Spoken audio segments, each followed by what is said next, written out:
जो शुभोपयोग से युक्त हों उन्हें हो सकता है, अशुभोपयोगी को नहीं हो सकता है। चाहे सब शुभ भाव वालों को हो सकता है कि नहीं, सब मंद कसाई को नहीं हो सकता। तीव्र कसाई को तो हो ही नहीं सकता, माने मंद कसाई को हो सकता है। तो सब मंद कसाई को हो सकता है कि नहीं, सब मंद कसाइयों को नहीं हो सकता। अपितु किसको हो सकता है कि जो जागृत दशा में हो उसको हो सकता है, सुप्त दशा में हो उसको नहीं हो सकता है।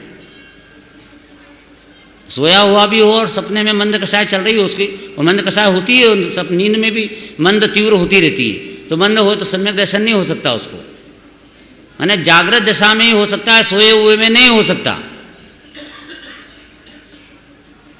अच्छा, सब मंद कषाई हों और सब जागृत हों तब हो सकता है कि नहीं, वो ज्ञानोपयोग में हो सकता है, दर्शनोपयोग में नहीं हो सकता।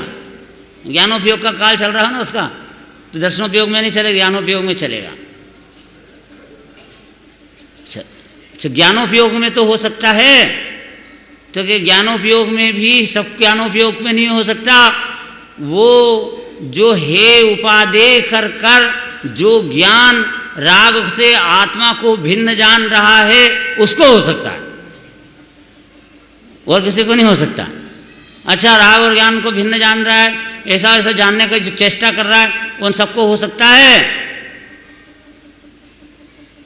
कि नहीं, सबको नहीं हो सकता। वो जानते जानते जो करण लब्धि में चढ़ जाता है और करण लब्धि में अधक प्रवृत्त करण में अनिवृत्ति करण के अंतिम समय में पहुंचता है, वहां जाकर के सम्यक दर्शन होता है। तो अनिवृत्तिकरण के अंतिम समय में जाकर के सम्यक दर्शन हो जाता है कि नहीं, वहाँ नहीं होता है। और अनिवृत्तिकरण को भी खत्म करता है, व्यय करता है, तब उत्पाद होता है एकदम त्रिकाली ध्रुव में मैं बना हो गया सम्यक दृष्टि, निवृत्त बेफिक्री अनंत काल की। इसके बाद ये है, अब एक प्रकरण ये है कि सारा जगत के पुण्य के फल को चाहता है, सारा जगत पुण्य के फल को चाहता है, परंतु पुण्य करना नहीं चाहता। दूसरा, सारा जगत पाप के फल से डरता है। जम को सो दूत साता वेदनी कर्म, स्वर्गवासी नरकवासी पातालवासी सभी को हृदय कंपत हुए डरते हैं, कंपत हुए में डरते हैं कि कहीं पाप का उदय न आ जाए, पाप का साता का उदय न आ जाए, साता का उदय, सब डरते, सारा विश्व डरता है। तो सारा जगत पाप के उदय से तो डरता है, परंतु पाप करना नहीं छोड़ता। और इसमें से आपने को कितनी गलती निकालना है? गलतियां निकालो, 4 गलती निकालना है।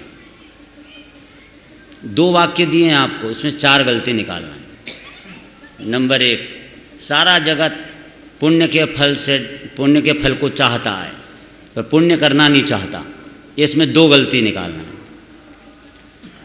कौन से 2 गलती? इस लाइन में, फिर दूसरी लाइन में फिर 2 गलती।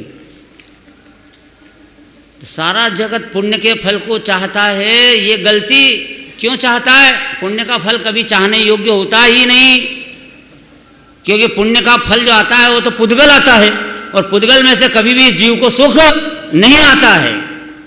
इसलिए तो पुण्य के फल को क्यों चाहता है?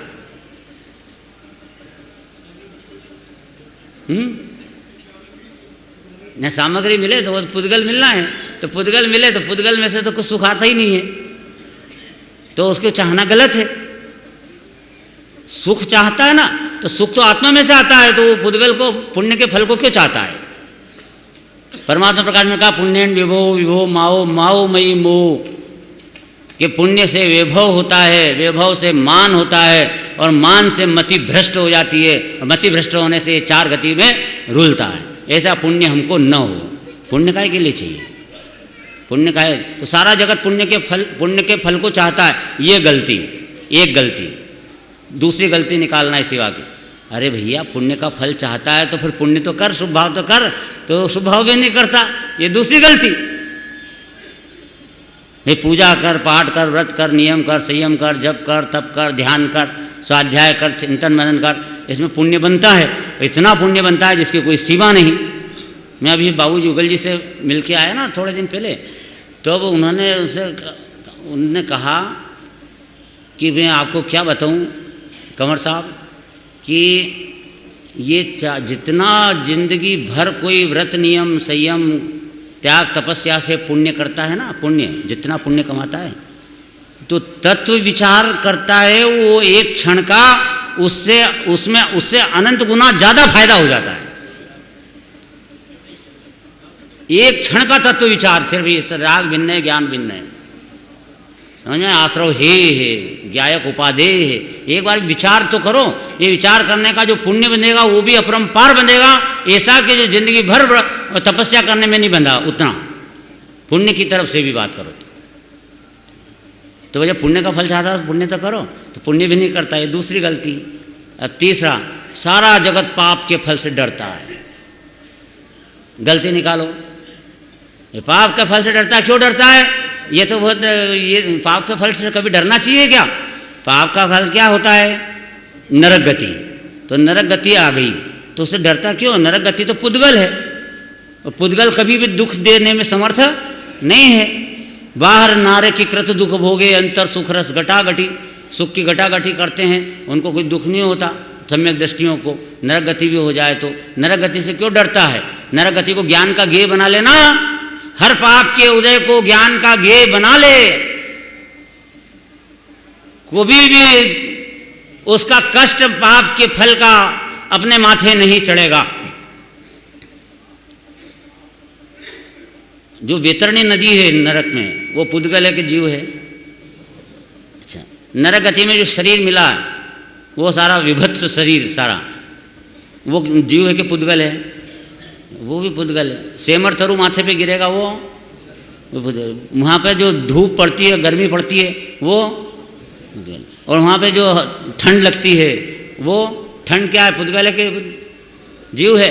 तो सब पुद्गल है। तो चारों तरफ पुद्गल ही पुद्गल है, उससे जीव को कुछ नहीं फर्क पड़ता। जीव तो जानता देखता है और वो अंदर शुद्ध भगवान का भगवान बैठा रहता है।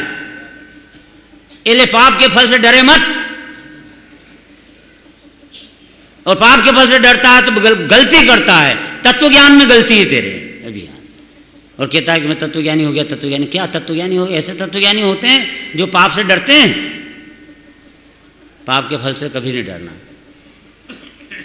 गणेश साहब तो डर तो लगता ही, अच्छा डर लगता है, तो फिर पाप के फल से जब डरता है तो फिर वो पाप का फल कैसे आता है? कि वर्तमान में पाप के परिणाम करने से आता है। तो फिर पाप के परिणाम करने में तो तेरे को डर ही नहीं लगता है।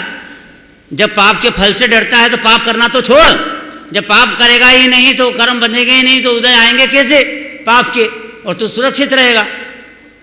पर पाप करना छोड़ता नहीं, बराबर होगा। आप हिंसा करा लो, झूठ बुला लो, चोरी करा लो, कुशील कराओ, परिग्रह का भाव करो, बहुत लाओ, करोड़पति अरबपति धर्म इकट्ठा करे जाओ, उसको डर ही नहीं लगता पाप करने में। परिग्रह तो पाप ही है ना, ज़्यादा कमा करने के पाप ही तो कमा रहा है कि क्या कर रहा है? क्या काम आएगा अपने को? अगले जन्म में जाएंगे तो कुछ काम नहीं आएगा। श्रीमद् राजचंद्र ने ऐसा कहा है कि अपने जीवन यापन के लिए अगर धनादि कितना हो जाता है तो उसके बाद 2 पैसे की भी कमाई करता है तो महामूर्ख है। किसके लिए करता है? वो दिमाग में आ रही बात कि नहीं आ रही है? या ऐसे कैसे ही पड़ा रह जाएगा और अगले जन्म में जाएगा।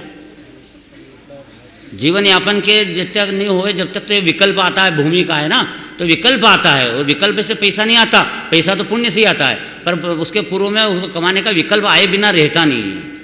तो ठीक है यहाँ तक, लेकिन तुम कहो कि इतना हो गया मेरे जीवन यापन जितना, उसके बाद भी कमाते जाना तो एक क्षण भी उधर लगाएगा तो बर्बाद कर रहा है अपने मनुष्य भाव को। मनुष्य भाव की बड़ी भारी कीमत है, वो साधारण बात नहीं है। समझ में आया? जैसे अपना वो एक होता है चाकर, वो चाकर को वो धनाधिक सामग्री दो खाने पीने के लिए खूब, मतलब अपने आज की भाषा में सैलरी दो, उसको तनख्वाह दो नौकर को, और उसे अपने काम हितरूप काम में न लगाओ तो मालिक ठगाया जाए है। आत्मानुशासन में आया, नौकर को यदि तनख्वाह दे और हितरूप कार्य में न लगाए तो पागल बन गया, ठगा गया। किसके लिए? काय के लिए तनख्वाह दी? ऐसे ये कौन है नौकर? ये शरीर, इसको तो रोटी दे रहा है, कपड़ा दे रहा है, पानी पिला रहा है, हवा खिला रहा है, इस शरीर को ये तनख्वाह दे रहा है ना, रोटी दे रहा है, मतलब सैलरी दे रहा है इसको, इस शरीर को। ये तन रूपी चाकर को तू माल खिला रहा है और इस तन को आत्म कल्याण में नहीं लगा रहा है, तो तू ठगा रहा है। तू ठगा रहा है। काय के लिए रोटी खिला रहा है इसको? ये दुश्मन को काय के लिए पोषण कर रहा है? इसको उपयोग में लाए ना। जो पाँव ये कहते थे कि सिनेमा चलो, अब उन पाँव को कहो कि चलो सम्य शिखर की यात्रा करो। ऐसे उपयोग में लाओ इसको, शरीर को। जो जिह्वा ये गालियां उछड़ती थी, अब उन जिह्वा को कहो कि भगवान के भजन गा, दूसरी बात नहीं करना।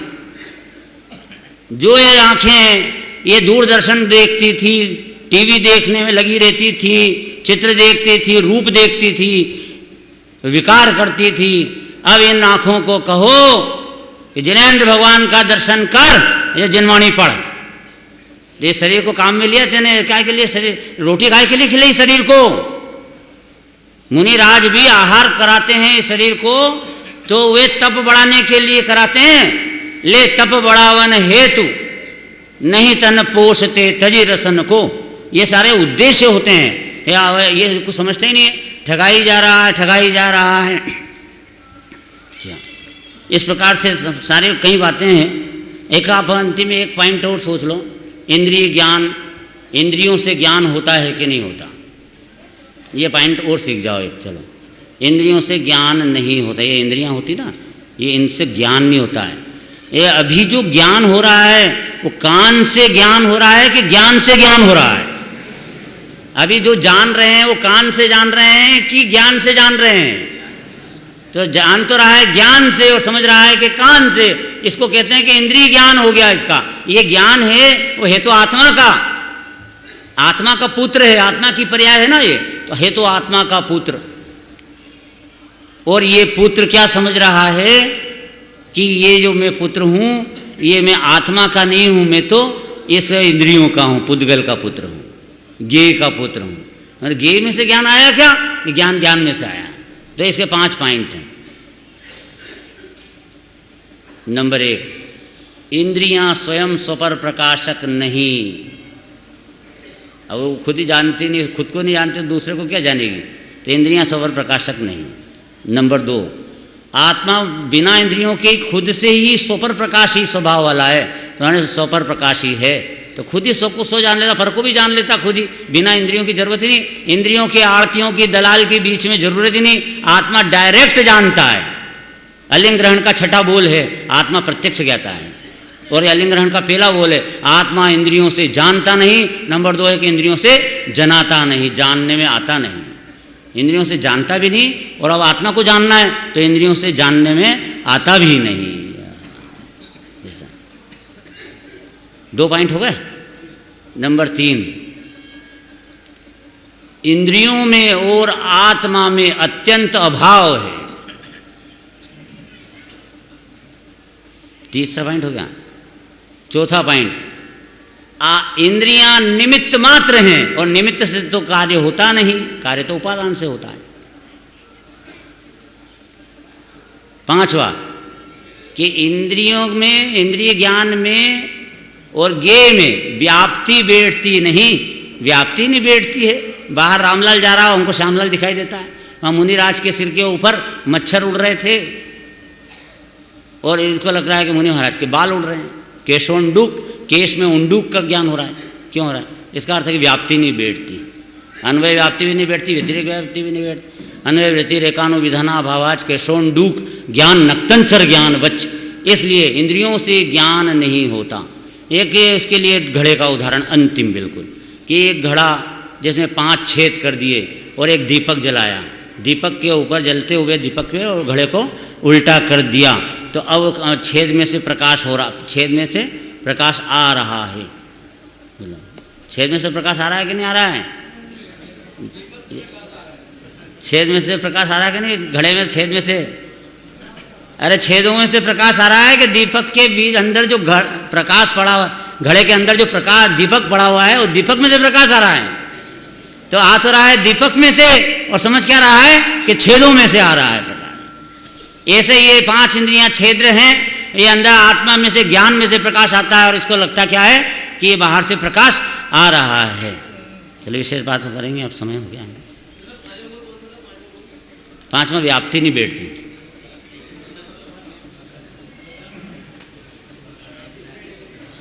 चौथा में निमित्त है, चौथे में निमित्त है। इंद्रियां निमित्त है, इंद्रियां निमित्त है, निमित्त से कार्य नहीं होता, कार्य तो उपादान से होता। ये चौथा है।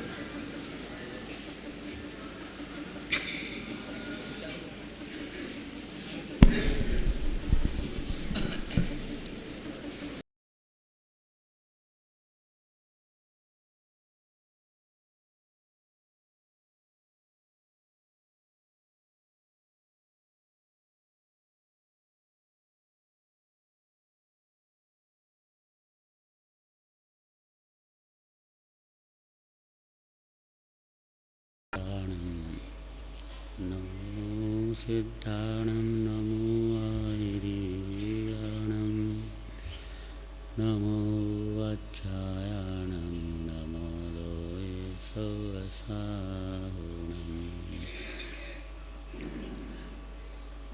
मंगलं भगवान् वीरो मंगलं गौतमो गणी मंगलं कुन्दकुन्दार्यो जैन धर्मोस्तु मंगलम।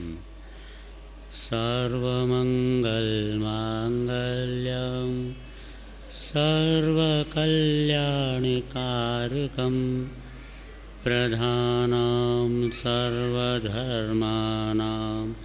जैनं जयतु शासनम्। नमः समयसाराय सानुभूत्या चकासते चिस्वभावाय भावाय सर्वभावान्तरच्छते। 320 नंबर की गाथा बोलना है अपने को। दिट्ठी जहेवणाणम् अकारयं तः वेदयं चैव जानदीयबन्धमोखं कमुदयं निजरं चैव। जो नेत्र त्यों ही ज्ञान नहीं आरक नहीं वेद कहो जाने ही कर्मोदय निर्जरा बंध त्यों ही मोक्ष को। वास्तव में इस 320 नंबर की गाथा में अपने कुंदाचार्य देव ने निष्क्रिय शुद्ध पारिणामिक भाव का स्वरूप बतलाया है। निष्क्रिय शुद्ध पारिणामिक भाव का स्वरूप, तो निष्क्रिय पारिणामिक भाव का स्वरूप बतलाया है या अकर्ता का स्वरूप बतलाया है। तो जो पारिणामिक निष्क्रिय है और वो मैं हूँ, निष्क्रिय होने का अर्थ ही वो अकर्ता है, इसलिए अकर्ता का स्वरूप बताया है, निष्क्रिय का बताया। एक ही बात है कि जो जीव अपने ज्ञान में अपने को शुद्ध परम पारिणामिक भाव निष्क्रिय कारण परमात्मा रूप अनुभव करते हैं, वे अपने को अकर्ता अनुभव करते हैं।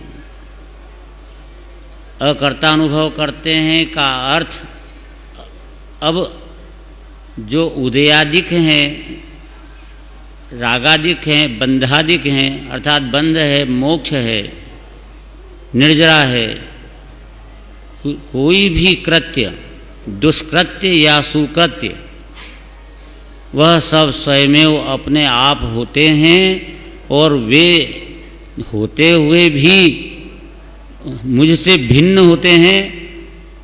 इसका अर्थ कि मैं अकर्ता ही रहा। अकर्ता की दृष्टि यहाँ सिद्धि करना है और उसके लिए आपको ये 18 पेज पर नीचे अंतिम में आ जाएं अपन। सिद्धांत में भी ऐसा कहा है कि निष्क्रिय शुद्ध पारिणामिकः, अर्थात शुद्ध पारिणामिक भाव निष्क्रिय है। यहाँ निष्क्रिय शब्द से क्या तात्पर्य है? समाधान कि शुद्ध पारिणामिक भाव बंध की कारणभूत रागादि परिणति रूप क्रिया से तद्रूप नहीं होता। राग होता है कि नहीं होता है? राग तो होता है, लेकिन ये जो पारिणामिक भाव रूप जो मैं हूँ वह राग रूप नहीं होता है। राग की सत्ता का निषेध नहीं कर रहे सम्यक दृष्टि ज्ञानी के लिए। भूमिका में राग होता है, शुद्ध भाव भी होता है, मोक्ष मार्ग भी होता है, लेकिन ये जो पारिणामिक भाव है, जो मैं हूँ, ज्ञानी जानता है कि जो मैं ज्ञान रूप से परिणमित हूँ वह इस रागादिक में और मोक्ष मार्ग की पर्यायों में परिणमित नहीं होता है। उस रूप में परिणमित ही नहीं हो रहा, क्योंकि मैं अपरिणामी हूँ। अपरिणामी हूँ, यहाँ अपरिणामी कहा कि नहीं कहा? निहाल भाई सोगानी तो बिल्कुल डायरेक्ट अपरिणामी नाम देते हैं पारिणामिक भाव को। अपरिणामी, अपरिणामी या परिणाम करने वाला। परिणाम तो जब अपने आप उत्पन्न होते हैं षट कारक से, तो यह पारिणामिक भाव अपरिणामी रहा ना। वह अपरिणामिक भाव, जो पारिणामिक भाव है, उसमें षट कारक शक्ति रूप से विद्यमान है। 47 शक्ति में आता है कर्त शक्ति, करण शक्ति, कर्म शक्ति, संप्रदान शक्ति, अपादान शक्ति, अधिकरण शक्ति। ये शक्ति रूप, ये द्रव्य में, ध्रुव में, ये जो गुण हैं ये कहाँ हैं? ध्रुव में। और उसके कारण से जो पर्याय उत्पन्न होती हैं, जो पर्याय उत्पन्न होती हैं वो एक एक पर्याय षट कारक से होती है। तो कर्म गुण की पर्याय कर्म, और करण नाम के गुण की पर्याय करण, ऐसे अलग अलग पर्याय होती होंगी, तो क्या उनकी अलग भी होती हैं, पर वे अलग जो पर्याय हो रही हैं कर्ता कर्म करण वाली, वे निमित्त बनती हैं हर पर्याय के उत्पन्न करने में। जैसे ज्ञान की पर्याय को उत्पन्न किया तो ज्ञान की पर्याय का कर्ता ज्ञान, तो कर्ता नाम का गुण क्या कर रहा है? ये कर्ता नाम का गुण भी पड़ा है, वो तो अपरिणामी है। तो क्या उसका जो परिणमन हो रहा है, उसके आश्रय से परिणाम जो उत्पन्न हो रहा है कर्ता, वो उसमें निमित्त बन रहा है ज्ञान गुण की पर्याय को करने में। कर्ता गुण की दूसरी पर्याय में निमित्त बनती है। पर्याय में निमित्त नैमित्तिक संबंध होता है ना। निमित्त नैमित्तिक संबंध कहाँ लागू पड़ता है? या तो दो द्रव्यों की पर्यायों में, या एक द्रव्य की दो पर्यायों में निमित्त नैमित्तिक संबंध लागू पड़ता है। तो भिन्न भिन्न द्रव्यों की जो पर्यायों में अगर लागू पड़ता है तो द्रव्यार्थिक निमित्त उपादान कहलाता है। और अपने ही द्रव्य के अंदर जो ज्ञान दर्शन चारित्र आदि गुण हैं, उनकी पर्यायों में निमित्त नैमित्तिक संबंध होता है, वो पर्यायार्थिक निमित्त उपादान कहलाता है। तो ये अपनी जो पर्याय के अंदर जैसे सम्यक दर्शन हुआ तो ज्ञान सम्यक नाम पाता है। सम्यक दर्शन हुआ तो ज्ञान सम्यक हुआ ना। तो ज्ञान के सम्यक होने में सम्यक दर्शन क्या हुआ? निमित्त हुआ। क्योंकि ज्ञान तो उपादान से सम्यक हुआ, वो श्रद्धा गुण से थोड़ी सम्यक हुआ। सम्यक दर्शन होने से सम्यक ज्ञान नहीं हुआ है। सम्यक दर्शन का कार्य श्रद्धा गुण का निर्मल परिणमन अलग है, और ज्ञान गुण का कार्य ज्ञान गुण का निर्मल परिणमन अलग है। लेकिन श्रद्धा हुई तो ज्ञान हुआ, ऐसा निमित्त नैमित्तिक संबंध है। तो निमित्त नैमित्तिक है, अपने ही पर्यायों में भी निमित्त नैमित्तिक है। लेकिन निमित्त को कर्ता कहा जाता है। व्यवहार नय से, निश्चय नय से कोई पर्याय किसी पर्याय का कर्ता नहीं है। जब पूर्व पर्याय उत्तर पर्याय का कर्ता नहीं, तो दूसरे गुण की पर्याय दूसरे गुण की पर्याय का कर्ता कैसे बनेगी? और दूसरे गुण की दूसरे पर्याय कर्ता नहीं बनती है, तो एक गुण दूसरे गुण में या अपना गुण उसकी पर्याय में निमित्त भी कैसे बनेगा? गुण तो निमित्त बनते ही नहीं, वो तो त्रिकाली उपादान है ना। त्रिकाली उपादान है। ये वस्तु की व्यवस्था एक बार सही जान लेने पर इसकी वस्तु सही परिणमन करती है। इसका नाम ही है ये कि इसकी गाड़ी लाइन पर आ गई, अर्थात पटरी पर चल रही है। वस्तु स्वरूप तो सही परिणमन कर रहा है जैसा करना चाहिए, परंतु उसको ज्ञान में नहीं है वस्तु व्यवस्था, तब तक उसको वह गाड़ी उसकी लाइन पर नहीं है, मतलब वस्तु सही परिणमन नहीं करेगी। अपने फैक्ट्री में जो प्रोडक्शन होगा वो सही प्रोडक्शन नहीं होगा, गलत प्रोडक्शन होगा। माल तो डालो अच्छा और ख़राब बन के निकलेगा, ऐसी फैक्ट्री चल रही है। अब यहाँ पर उसमें राग द्वेष बन के निकलने की जगह अतीन्द्रिय आनंद निकले इस आत्मा में से, तो ये आत्मा की फैक्ट्री सही प्रोडक्शन कर रही है। अतीन्द्रिय आनंद, सम्यक दर्शन, सम्यक ज्ञान, सम्यक चाहे ये पर्याय उसमें से उत्पादन हो तो अपना काम सही है। और अगर इसकी जगह रागादि विकारी भाव रूप परिणमन हो रहा हो, मिथ्यात्व रूप परिणमन हो रहा हो, तो यह लाइन बिल्कुल गलत है। गलत को हटाना, सही को लाना, ये सब व्यवहार ने का कथन है। वास्तव में तो काल लब्धि जब पकती है तो अपने आप ही ये जीव भेद ज्ञान रूप परिणमित होता हुआ स्वद्रव्य निष्क्रिय कारण परमात्मा का अवलंबन लेता हुआ निर्विकल्प भाव में आता है। और निर्विकल्प भाव के काल में श्रद्धा त्रिकाली ध्रुव में मेपना कर लेती है। ज्ञान अपने आप को स्वरूप से जानता है, पर को पररूप जानने लग जाता है, और चारित्र में स्वरूप स्थिरता में अनंतानुबंधी चली जाती है, और अनंतानुबंधी के अभाव जितनी शांति धारा प्रकट हो जाती है। चारित्र गुण की पर्याय भी साथ प्रकट होती है, एक साथ तीन काम होते हैं। तीन अनंत गुणों की निर्मल पर्याय प्रकट होती है। सर्वगुणांश ते सम्यक्त्व, सर्वगुणांश ते सम्यक्त्व। ऐसा है कि जब शांति धारा प्रकट होती है तो अकेली नहीं होती, ज्ञान धारा भी प्रकट होती है। ज्ञान धारा प्रकट होती है तो ज्ञान धारा अकेली प्रकट नहीं होती, शांति धारा, समता, चेतना, आनंद धारा सब एक साथ प्रकट होती है। अभेद परिणमन है ना, ऐसा नियम है कि बुलाया तो सम्यक दर्शन को था, दूसरी पर्याय क्यों आ गई? इसका उदाहरण क्या है कि बेटिया को बुलाया अपने घर पे, आ जाओ, दूसरे गांव ब्याही थी, उसको बुलाया विहर में पिताजी ने कि भाई अब थोड़े दिन के लिए अपने यहाँ घर पे यहाँ पे भी आ जाओ। तो वो आई, तो उसके साथ बच्चे भी आए, उसके साथ बच्चे थे वो भी आए। तो वो बच्चे क्यों आए? जब बेटी को बुलाया था तो बच्चे साथ में क्यों आए? निमंत्रण किसको था? बेटी को था कि बच्चों को था? पर वो बेटी आएगी तो बच्चे आएंगे साथ में बिना निमंत्रण के। वो तो बेटी का निमंत्रण है, मतलब उसके बेटों को निमंत्रण है ही, अपने आप उसमें गर्भित है।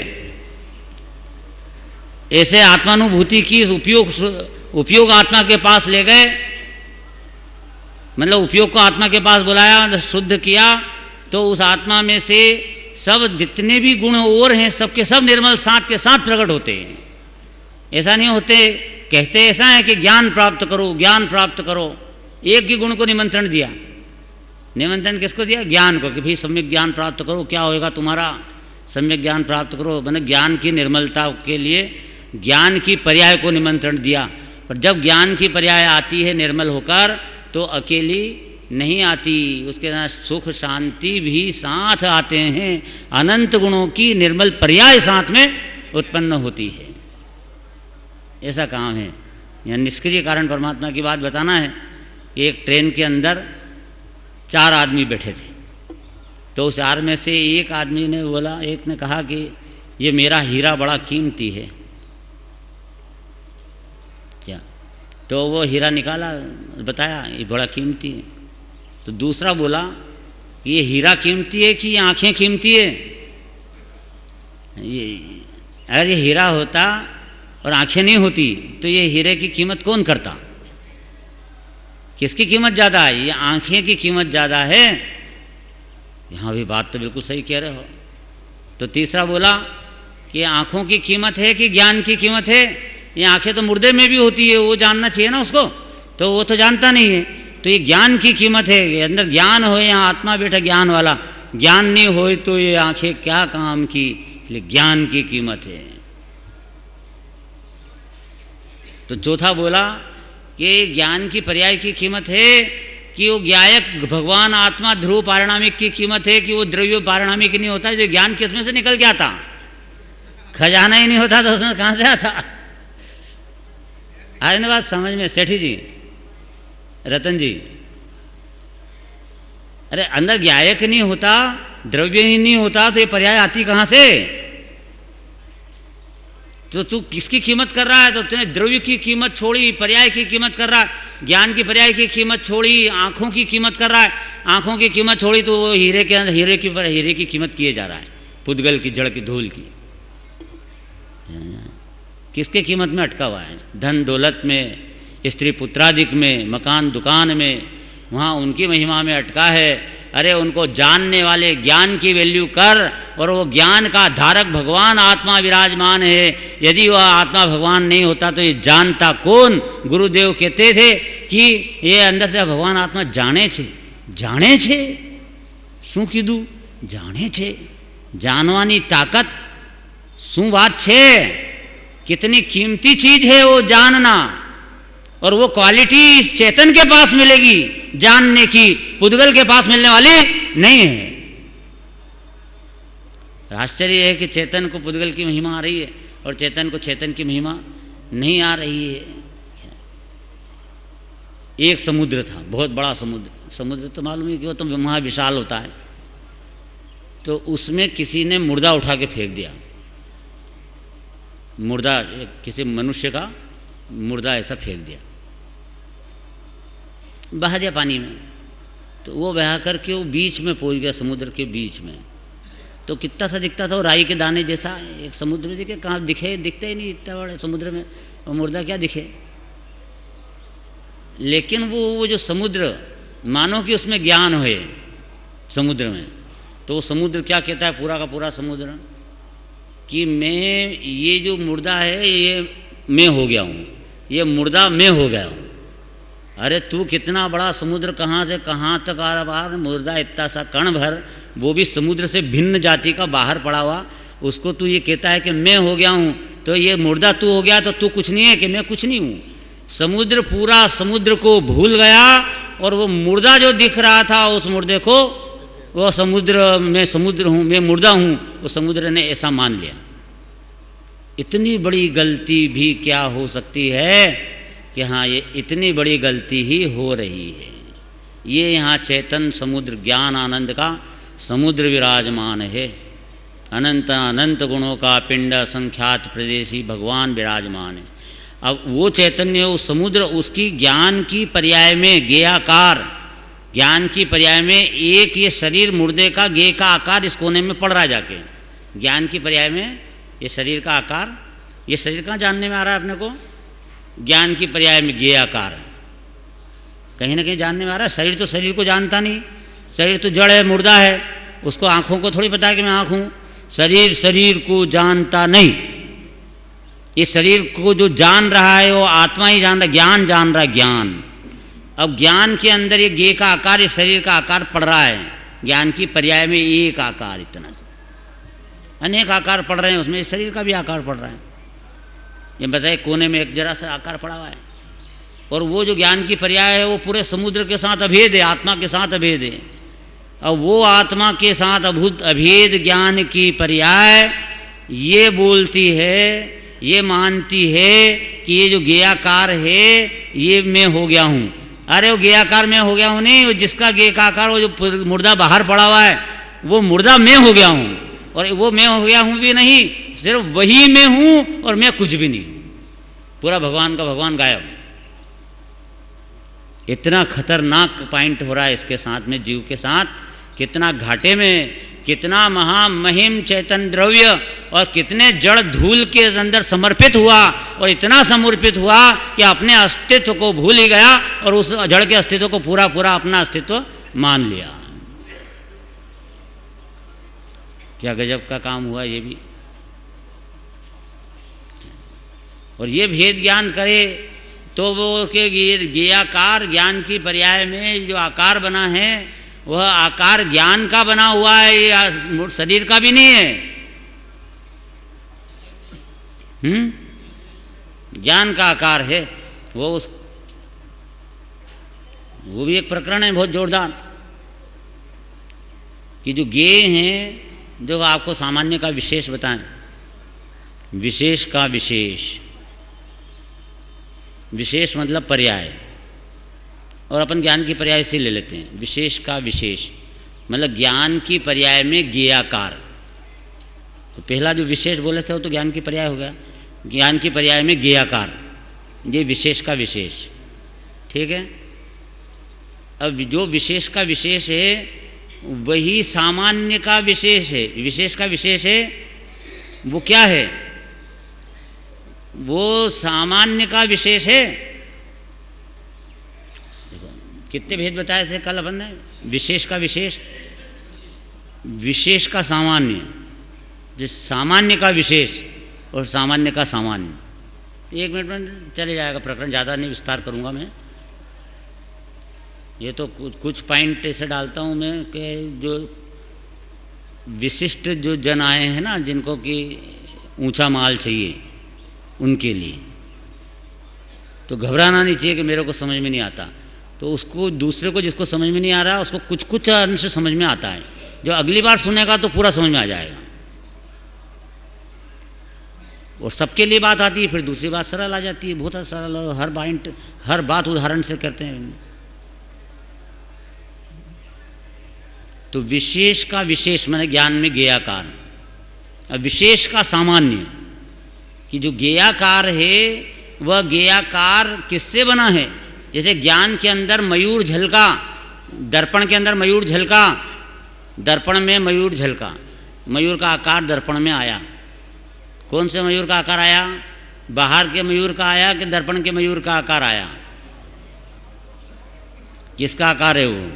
थोड़ा सा निर्णय करना है। दर्पण की स्वच्छता, माने दर्पण का मयूर बना हुआ है, वो बाहर के मयूर का आकार नहीं है दर्पण में। दर्पण की स्वच्छता ने ही उस मयूर जैसा आकार अपने अंदर बनाया, इसलिए वो आकार दर्पण के मयूर का है, न कि बाहर के मयूर का है। समझ में आ गई ये बात? 2 मयूर हो गए, एक दर्पण के बाहर और एक दर्पण के अंदर। मोर नाचा, एक दर्पण के बाहर और एक दर्पण के अंदर। तो दर्पण के अंदर जो मोर है उसकी बात करेंगे, बाहर का मोर बाहर कर दो, उसके मत सोचो कुछ भी, वो पढ़ रही है। दर्पण के लिए बात करते हैं क्योंकि यहाँ दर्पण अपन है। समझ में आई बात? तो दर्पण के अंदर क्या है? मोर है कि नहीं? बाहर का मोर है कि नहीं? नहीं है। दर्पण के अंदर जो मोर है वो दर्पण की स्वच्छता है, दर्पण का बना हुआ मोर है। और वो जो मोर है वो मोर है कि मोर का दर्पण का बना हुआ होने से दर्पण है? दर्पण का बना हुआ होने से दर्पण है। तो दर्पण का बना हुआ होने से दर्पण ही दर्पण है, क्योंकि वहाँ मोर होता तो यूँ हाथ अपन लगाते तो उसके पंख पकड़ में आ जाना चाहिए ना।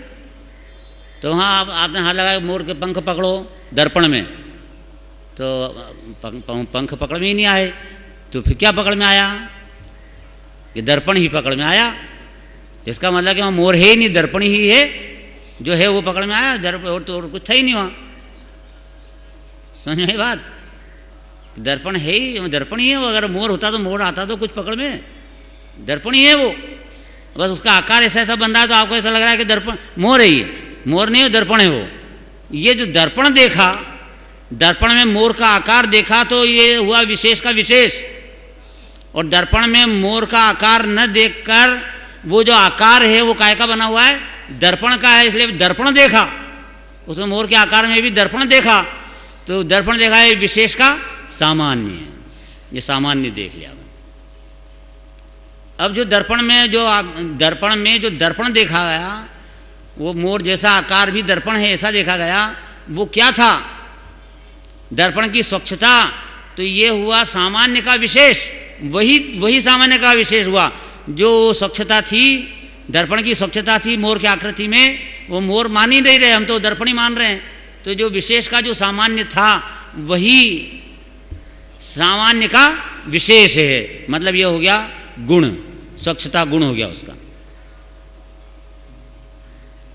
और वो जो सामान्य का विशेष है वही सामान्य का, वो जो स्वच्छता है वो दर्पण ही है और कुछ नहीं। पूरे दर्पण में अभेद कर दो, एक गुण मत मानो उसको। स्वच्छता दर्पण ही है, दर्पण के साथ अभेद होने से वह स्वच्छता दर्पण ही है।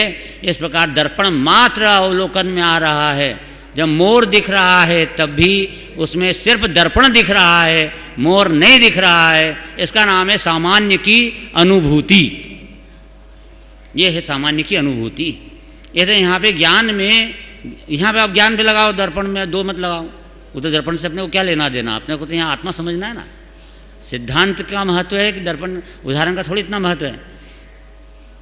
सिद्धांत लगाओ। यह एक ग्रंथ पुस्तक, एक के दो, वहाँ मयूर कितने थे, मोर कितने थे? एक नहीं थे, दो थे। एक तो बाहर और एक अंदर, एक दर्पण के बाहर और एक दर्पण के अंदर। दो थे कि एक थे?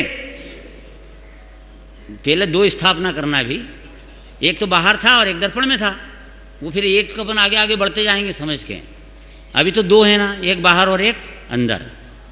ये यहाँ पे किताब दो हैं। दो है कि एक? ये एक है कि दो? दो, बिल्कुल सही बोल रहा, आप डरो मत, बिल्कुल दो है। कौन कौन सी दो? एक तो ये बाहर पुद्गल की, और एक ये है ज्ञान में। ये बाहर की तो हमको दिख ही नहीं रही, ज्ञान में दिख रही। तो एक तो बाहर पुद्गल की बनी हुई पुस्तक है, और वैसी की वैसी पुस्तक मेरे ज्ञान के अंदर गेयाकार बनी, आकार बना है ज्ञान के दर्पण में। देखो, इससे भेद विज्ञान करने में बहुत सहूलियत मिलेगी आपको, जबरदस्त सहूलियत। और प्रयोग में लाने के लिए है, ये प्रयोग में लाने के लिए बात चल रही है। तो अब दो पुस्तकों में से मैं कौन से पुस्तक को जान रहा हूँ? मैं दर्पण में क्या है वाला ना, ये आत्मा में क्या है? ये अपन दर्पण में कौन सी बाहर की पुस्तक है कि अंदर दर्पण की? दर्पण में बाहर का मोर है कि दर्पण का? ऐसे ये यहाँ पर मेरे आत्मा में बाहर की किताब है कि ज्ञान की बनी हुई किताब है?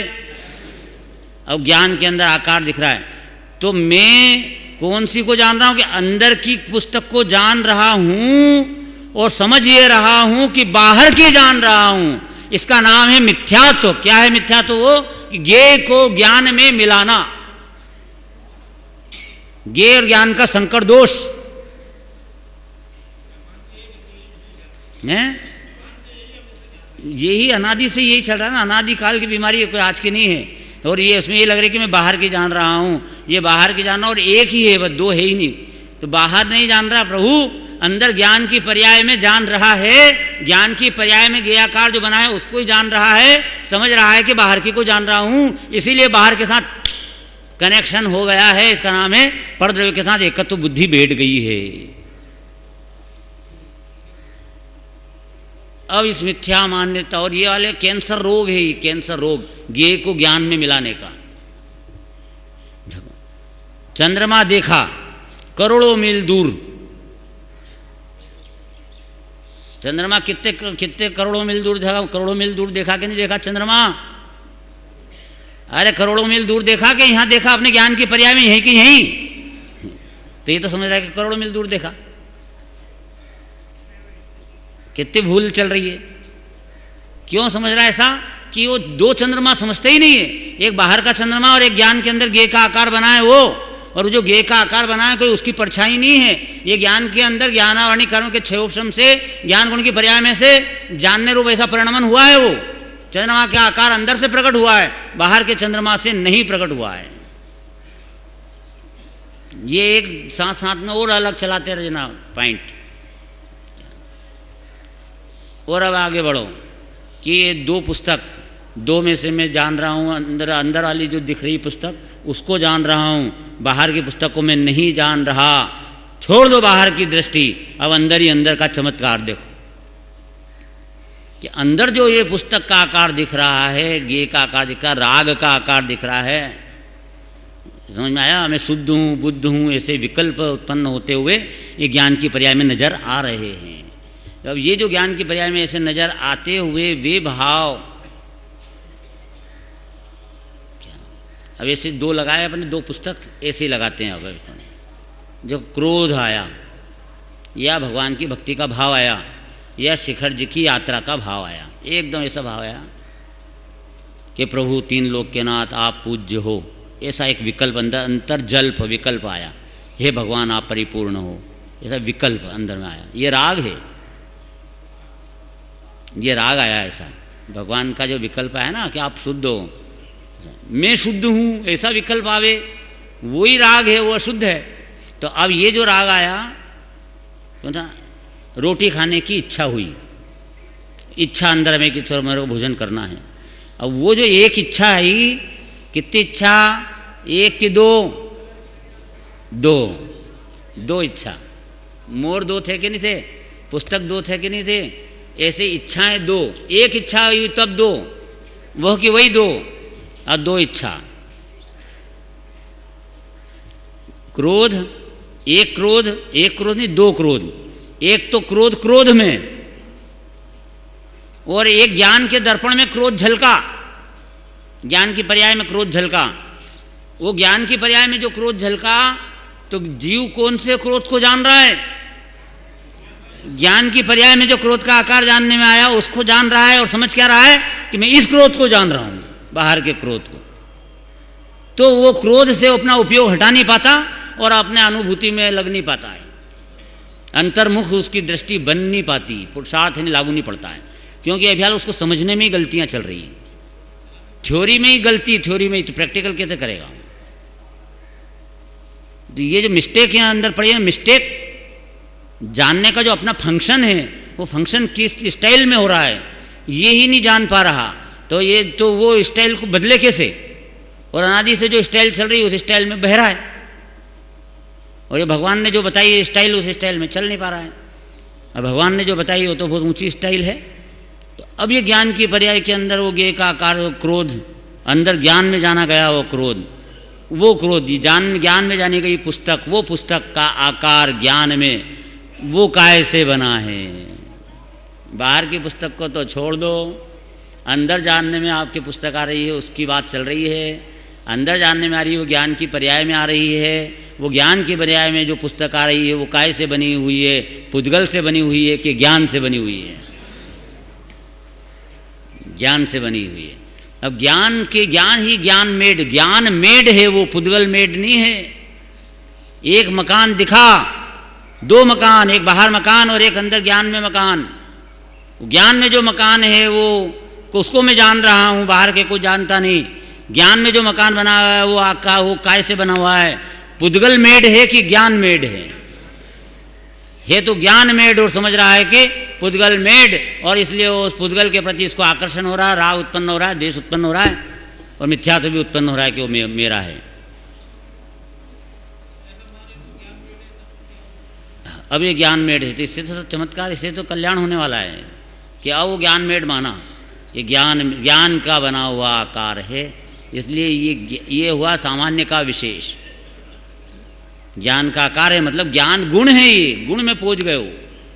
अब गुण में ये जो गुण है वो ज्ञान, वो अकेला नहीं रहता, वो जहाँ पहुंच गए वो ज्ञान मेड है, मतलब ज्ञान ही ज्ञान है। ज्ञान में मेड देखोगे अब आकार मकान का, तो वो जो आकार देखोगे तब तो वो कहलाएगा सामान्य का विशेष, विशेष का सामान्य। अब यहाँ सामान्य का विशेष करना है तो हमें वो जो आकार है वो आकार है ही नहीं, वो तो ज्ञान ही है। ज्ञान का बना हुआ होने से ज्ञान है, ये ज्ञान गुण में चले गए। सामान्य का विशेष मतलब ज्ञान गुण। और अब ये जो ज्ञान गुण है वो है कहाँ? तो ये तो आत्मा में है, मैंने अनंत गुणों के साथ अभेद है। अकेला कोई ज्ञान अकेला थोड़ी पड़ा हुआ है, वो अभेद है। तो इसका अर्थ कि मैं ये आत्मा ही हूँ, ये जो जानने में आ रहा था वो जानने में कुछ नहीं आ रहा, आत्मा ही जानने में आ रहा है। सदा काल वह भगवान आत्मा ही विराजमान है। ऐसे इस नए से अपनी आत्मा को जानने जब ज्ञान जाता है तब वो अंतिम में जो सामान्य का सामान्य मतलब अभेद अखंड ज्ञायक जानने में आता है। इसका अर्थ ये है कि वो उसको शुद्ध नय लागू पड़ गया, परम शुद्ध निश्चय नय से उसने अपने शुद्ध निष्क्रिय परम पारिणामिक भाव को जान लिया। अब जानने के भी दो तरीके। कौन ने जाना? आत्मा को। आत्मा को किसने जाना? कि मैंने जाना। अरे मैंने जाना कि उस पर्याय ने जाना? मैं तो द्रव्य हूं, तो तू द्रव्य बनकर बैठा रहे तो परमात्मा बैठा हुआ है, और पर्याय को मुझे जानने दे, पर्याय मुझे जानेगी।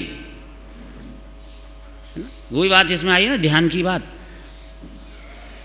कि शुद्ध पारिणामिक भाव ध्येय रूप होता है, ध्यान रूप नहीं होता।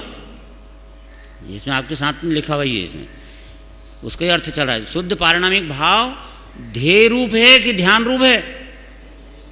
ध्येय में ध्यान करूं कि ध्यान का विषय बनूं? ध्यान का विषय, जो ध्यान करेगा वो श्रद्धा पर्याय ज्ञान की पर्याय मेरा ध्यान करेगी। ध्यान कौन से गुण की पर्याय है? चारित्र गुण की पर्याय। ध्यान चारित्र गुण की पर्याय, चारित्र गुण की पर्याय नहीं है, ज्ञान गुण की पर्याय। ध्यान ज्ञान में होता है, क्योंकि एकाग्र चिंता निरोधो ध्यानम। तो एकाग्र कौन होता है? ज्ञान होता है कि ध्यान? चारित्र होता है, ज्ञान। चारित्र में तो एकाग्रता नहीं होती, चारित्र में स्थिरता होती। ज्ञान में एकाग्रता और चारित्र में स्थिरता, इन दोनों के फर्क है। ध्यान में एकाग्रता होती है, और ध्यान में जब ध्यान उपयोग रूप से आपने आत्मा में परम पारिणामिक भाव में एकाग्र होता है, मतलब मेरे में मेरा ध्यान करती है ये पर्याय, मनोज्ञान की पर्याय एकाग्र होती है, तो उस काल में चारित्र की जो पर्याय है, वो चारित्र की पर्याय भी स्थिरता को प्राप्त होती है। स्थिरता होती है मतलब राग द्वेष पने की जो चंचलता, लहरता, वो उसको नष्ट करती है। तो राग द्वेष की जो तरंग है उसको मिटाती है और निस्तरंग होती है। चारित्र की पर्याय जैसे समुद्र में जैसे लहर उठी ना, ऐसे चारित्र गुण के समुद्र में ऐसी लहर उठती। राग द्वेष, खाना है, पीना है, 5 इंद्रिय के विषय भोगना है, मंदिर जाना है, ऐसे जो विकल्प उत्पन्न होते हैं ना, ये सब ये विकल्प वो लहरें हैं। और ये लहरें सारी की सारी ये ऐसी वहीं की वहीं समन हो जाती है, मतलब निस्तरंग होता है।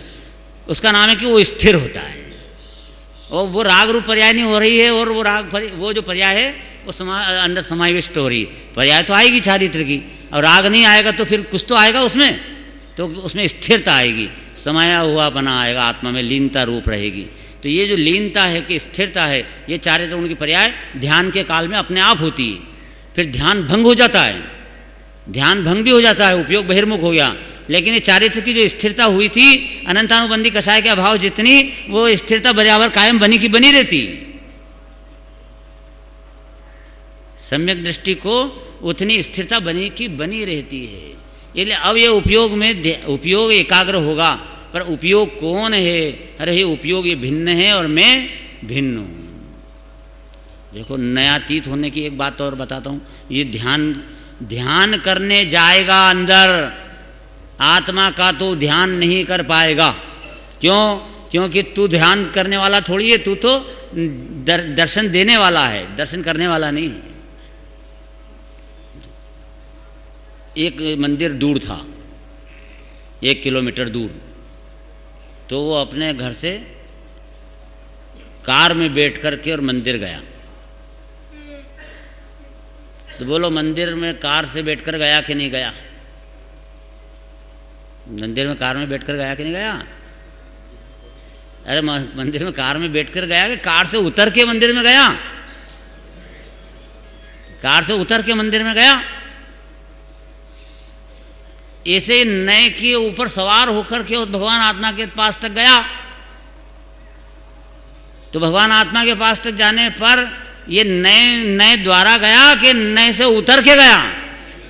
नए से उतर के गया, मतलब पक्षातिक्रांत। नए के घोड़े से उतरो और तब आत्मा में डुबकी लगेगी, उसके बिना नहीं लगेगी। एक और उदाहरण देता हूँ दूसरा तरह से। एक मंदिर था, उसमें एक भगवान आत्मा आया, मतलब एक जीव आया दर्शन करने के लिए मंदिर में। तो मंदिर में ढूंढा उसने टार्च लेकर के, जैसे इधर थोड़ा अंधेरा था तो क्या भगवान दिख नहीं रहे, भगवान नहीं दिख रहे हैं, भगवान नहीं दिख रहे हैं। पूरा घुमाया हुआ यहाँ, ये देखा कहीं भगवान नहीं दिख रहे हैं। ये कैसा मंदिर है कि जिसके अंदर भगवान नहीं दिखते हैं? मंदिर तो जब भी होता है कि जब भगवान होते हैं, तो होना तो जरूर चाहिए।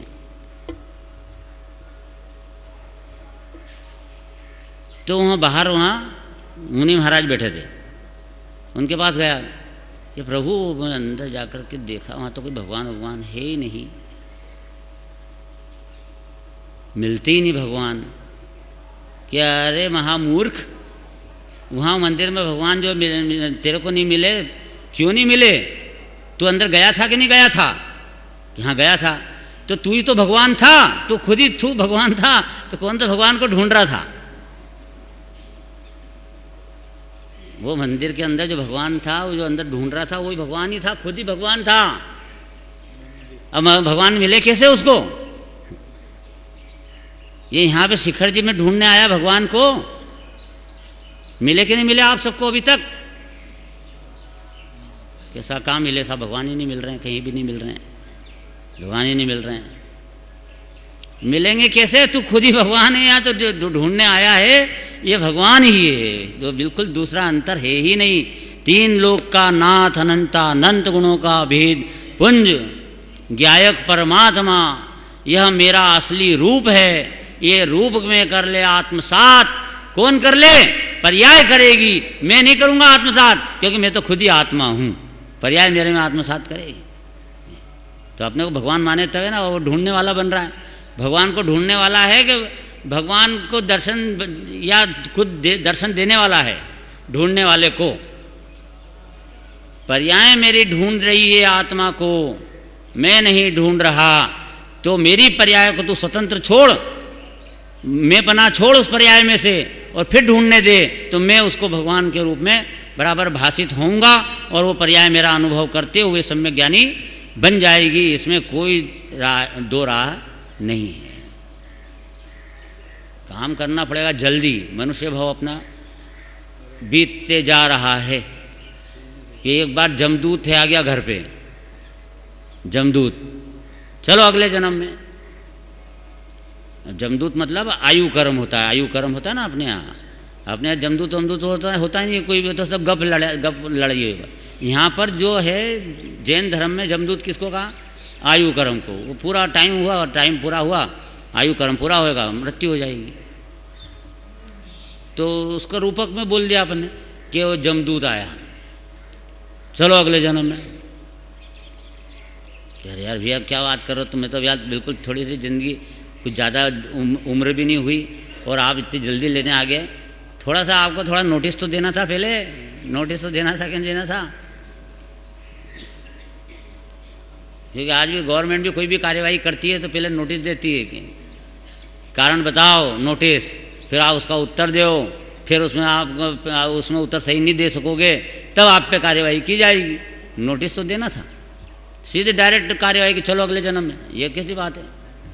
तूने कहा कि हमने नोटिस दिया था, तेरे को नोटिस दिया था, सबसे पहले तेरे बाल सफ़ेद करे थे। ये पहला नोटिस था कि हम लेने के लिए आ रहे हैं, अगले जन्म में जाने के लिए तैयार हो जाओ। मृत्यु वर्ण करने वाली है, चेत जाओ। तो इसने क्या करा कि वो काले बाल कर लिए, हिजाब लगा दिया और काले करके नोटिस को लौटा दिया। जा जा जा, कोई बात नहीं, चला गया नोटिस। तो थोड़े दिन बाद फिर आया, उसने ब्लड प्रेशर, शरीर में डायबिटीज़, कमर का दर्द, सर दर्द, ये सब प्रकार की बीमारियां थोड़ी थोड़ी डाली कि इतने नोटिस दिए मैंने। ये हर एक बीमारी ये मृत्यु आने वाली है का नोटिस है। तो तू फिर दवाई खा खा के और नोटिस को वापस रिटर्न कर देता जाता था। कब तक रुकेगा? बिल्कुल मृत्यु आने वाली है। तो फिर उसके बाद अब ये आखिरी में लास्ट में हमने ऐसा किया कि अब हम आ गए, अब चलो, कैंसर हो गया, चलो अगले कि अच्छा अब मेरे को चलना ही पड़ेगा क्या? चलो ऐसा करोगे साहब प्लीज़ 5 मिनट का टाइम दे दो, मैं वसीयत पे दस्तखत कर दूँ। नहीं, टाइम नहीं दिया जाएगा, बिल्कुल चलो। अच्छा तो ऐसा करो 1 मिनट तो दे दो टाइम, जैसे मैं नमोकार मंत्र बोल लूँ, नमोकार मंत्र बोल लूँ, 1 मिनट तो टाइम दे दो। कि अरे तो जीते जी नमोकार मंत्र नहीं बोला तो मरते मरते क्या बोलेगा? जीते जी शुद्ध आत्मा का ध्यान नहीं किया, समाधि नहीं प्राप्त की एक बार भी। समाधि मरण के लिए समाधि की प्रैक्टिस पहले जो करना चाहिए वो तेने नहीं की। अब तो आखिरी में कैसे प्रैक्टिस मरेगा, समाधि मरण कर लेगा? क्या नहीं मेरे को तो 1 मिनट तो दो, मेरे को नमोकार मंत्र बोलने का नहीं। और पकड़ा उसको और ले जा करके गधी के पेट में डाल दिया, जा हाँ, गधा बना दिया उसको कि भाई इतना बड़ा सेठ और इतना बड़ा ये और उतने कुछ नहीं चलता है सेठ फेट यहाँ पे। जैसा प्रणाम करता है वैसा फल मिलता है। जैसा प्रणाम करोगे वैसा फल मिलेगा, इसके अंदर कोई एक्सेप्शन है ही नहीं किसी प्रकार का। तो ध्यान तो करूं मैं, शुद्धात्मा का ध्यान तो करूं, तो देखो अपनी जितनी उम्र बाकी है उसके अंदर ध्यान कर लो। किसको कहा ये किसको कहा और किसने कहा कि तुम ध्यान करो जल्दी से जल्दी? ये बात सही है कि ध्यान बहुत कीमती चीज़ है। ध्यान से समस्त रिद्धियां प्रकट हो जाती हैं। ध्यान से 8 ही कर्म हैं वे ईंधन बन जाते हैं, और ये जो परमात्मा दशा को प्राप्त होता है, अरहंत बन जाता है, सिद्ध बन जाता है, ये सब काम है, ये सब ध्यान से ही प्रकट होते हैं। जैसा मैं ध्यान करूँगा, सावधान, जिसका करना है ध्यान उसका पहले होना चाहिए ज्ञान। ज्ञान बिना का ध्यान गधे के सींग का ध्यान है। गधे के सींग का ध्यान करना है क्या? गधे का सींग का ध्यान नहीं करना है। ज्ञान करो पहले। यहाँ आत्म परम पारिणामिक भाव है, वो ज्ञान में आ जाएगा, भाषित होएगा, तब उसमें एकाग्र होने का ध्यान, एकाग्र होने रूप ध्यान प्रकट होएगा। अब ज्ञान में भाषित ही नहीं हो रहा कि यहाँ आत्मा है, तो तू मगन किस में होएगा? ध्यान किसका करेगा? हैं? उसने कहा ना कि गधे के सींग का ध्यान का मतलब समझे कि मैं ध्यान करने को तैयार हूँ, गधे के सींग का तैयार हूँ, पर मुझे कम से कम उसमें गधे का सींग, गधे पर सींग दिखे तो जानने में तो आए कि यहाँ सींग है, तो उसमें मैं एकाग्र उपयोग को लगा देता हूँ, तन्मय कर देता हूँ उपयोग। वो सींग दिखे तो सही। अब वहाँ दिखता ही नहीं और आप क्योंकि ध्यान करे जाओ, ध्यान करे जाओ, तो दिखेगा ही नहीं, तो मैं ध्यान कैसे करूँगा उस सींग का? ऐसे यहाँ आत्मा ज्ञान में आया ही नहीं, भाषित ही नहीं हुआ, गधे के सींग जैसा दिख रहा है, मतलब दिखाई नहीं दे रखा। अगर ध्यान कर रहा हूँ, किसका ध्यान कर रहा है? धर्म ध्यान अरम ध्यान नहीं कर रहा है, ध्यान तो कर रहा है पर आर्त ध्यान कर रहा है और रौद्र ध्यान कर रहा है। अब आर्त रौद्र ध्यान बहुत किया अनादि काल में, अनंत संसार में भटके, अब ये धर्म ध्यान करने की बात करो, और यहाँ पे कम से कम शिखर जी के शिविर से या अपने आत्म ध्यान करने की प्रेरणा लेकर के जाओ और अपने उपयोग को इतना जागृत करो कि वो ध्यान करे। पर ध्यान करेगा बाद में, पहले अपनी सत्ता की स्वीकृति कर कि यहाँ द्रव्य भगवान विराजमान है, निश्चित है, ये मैं ही हूँ, ये शरीर बिल्कुल भिन्न है, ऐसा निर्णय करके फिर अपने उपयोग को भगवान आत्मा में ले जा, तो बराबर ज्ञान में प्रतिष्ठित होगा। भाव ये तो भेद विज्ञान कब तक बहाना चाहिए?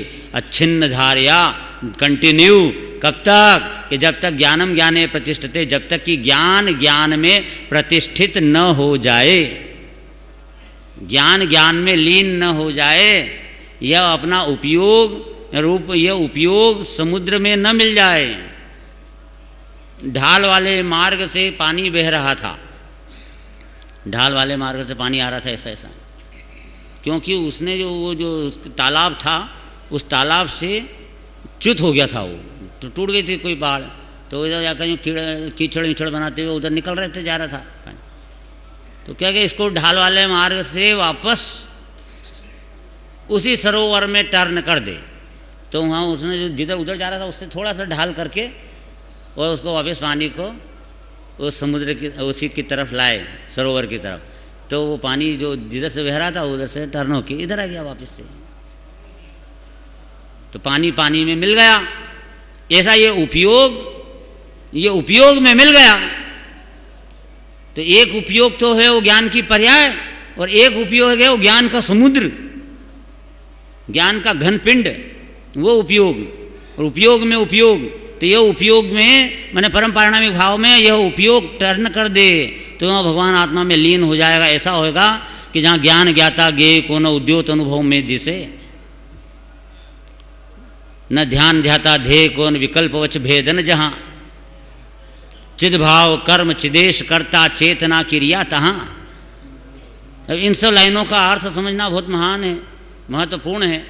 और फिर ये सब अर्थ बताते हुए अंत में उन्होंने दौलत राम जी ने कहा चेतावनी, लास्ट वार्निंग, यह राग आग दहे सदा ताते समामृत से चिर भजे विषय कषाय, अब तो त्याग निज पद बेये। ये सब वार्निंग, लास्ट वार्निंग है ये। कहाँ रचो पर पद में न तेरो पद यहे। कहाँ रचो पर पद में, मैं स्त्री हूँ, मैं पुरुष हूँ, मैं पति हूँ, मैं पिता हूँ, इस पद में कहाँ रचा पड़ा है। मैं सेठ हूँ, मैं गरीब हूँ, मैं बालक हूँ, मैं जवान हूँ, इन पद में कहाँ रचा पड़ा है। कहाँ रचो पर पद में न तेरो पद यहे, क्यों दुख सहे। अब डोल हो सुखी स्वपद रची, दाव मत चूको यहे। दौलत राम जी ने यह कहा कि आप स्वपद को रचो, स्वपद की रचना है, पहले जब रची रचई उसमें मगन हो। ये स्वपद रचना मतलब कि मुनि बनना, अरहंत बनना, सिद्ध बनना, ये स्वपद को रचो। बना बनाया पद पारिणामिक तो पहले से बना बनाया है। स्वपद रची दाव मत चूको यहे, मुनि बनकर आत्मा का ध्यान करो और भगवान बनकर आत्मा के वैभव को भोगो। ये मुनि दशा ध्यान है और उसके बाद अरहंत दशा वो ध्यान का फल है। वो ध्यान नहीं है, वो ध्यान का फल है। ध्यान 12वें स्थान तक है, यथाख्यात चारित्र, और उसके बाद जो भगवान को है वो उस भगवान को उस चारित्र का फल है सारा का सारा। फिर वहाँ पे भी ध्यान बोला जाता है, वो व्यवहार नहीं से बोला जाता है आगे। ये यहाँ पर जो ध्यान है वो यथाख्यात चारित्र वाला वो स्वरूप में पूर्णता प्रकट हो गई। 12वें स्थान में पूर्ण वितरागता प्रकट हो गई, अर्थात पूरा आत्मा में लीन हो गया, तन्मय हो गया, अब कोई कसर बाकी नहीं रही। तो फल आया एकदम कि 13वां गुण स्थान हुआ, अनंत दर्शन, अनंत ज्ञान, अनंत सुख, अनंत वीर्य प्रकट हो गए, अरहंत बन गया और सिद्ध बन गए। और दाव मत चूको यह का मतलब यह अवसर चूकने योग्य नहीं है। यदि अवसर चूका तो भव भव पछताएगा, फिर काल अनंत रे दुख का घन छाएगा।